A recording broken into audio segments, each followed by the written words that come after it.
నమస్తే సివాయిస్ న్యూస్ కి స్వాగతం। చింతలపూడి నియోజకవర్గంలో ఏ రాజకీయ పార్టీకి సంబంధించిన నాయకుడైనా నియోజకవర్గం ఇన్ఛార్జ్ ఇచ్చిన తర్వాత బీఫామ్ ఇచ్చిన తర్వాత ఆ నియోజకవర్గానికి వచ్చిన ప్రజలకు సేవ చేసినట్లు నటించి వారి ఓట్లను వేయించుకుని గెలిస్తే వారు ఏలూరులోనో విజయవాడలోనో హైదరాబాద్లోనో ఉంటూ 6 నెలలకి ఒకసారి రావడం మనం చూసాం। ఓడిపోతే అసలు వారు ఎక్కడ ఉంటున్నారో కూడా మనం గూగుల్లో వెతికినా మనకు వారు దొరకరు। కానీ రాజకీయాలకు ఎటువంటి సంబంధం లేకుండా కామరకోట అనే మండలంలో ఎంతో మంది ప్రజలు కరెంటు లేక చాలా ఇబ్బందులు పడుతుంటే అది చూసి మనసు చలించి జిల్లా కలెక్టర్ గారి దృష్టికి తీసుకువెళ్లి వారికి కరెంటు రావడానికి అనుమతులు ఇప్పించిన తలారి నాగలింగ స్వామి చింతలపూడి నియోజకవర్గ తెలుగుదేశం పార్టీ ఆశావాహి లాంటి వారు।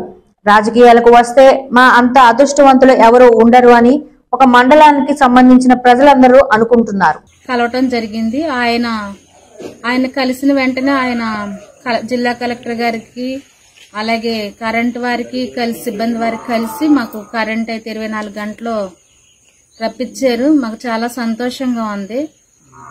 అటువంటి తలారి నాగలింగ స్వామి గారు రాజకీయాల్లోకి వస్తే చాలా బాగుంటది। మాలాంటి వాళ్ళు కూడా ముందు ఎన్నో పనులు చేసి పెడతారు కాబట్టి ఆ విలేకరి గారు అయినటువంటి తలారి నాగలింగ స్వామి గారు రాజకీయాల్లోకి వస్తే బాగుంటుందని మా యొక్క అభిప్రాయం।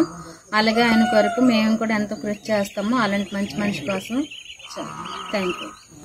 ఈ వార్తలు ఇంతటితో సమాప్తం। నమస్కారం।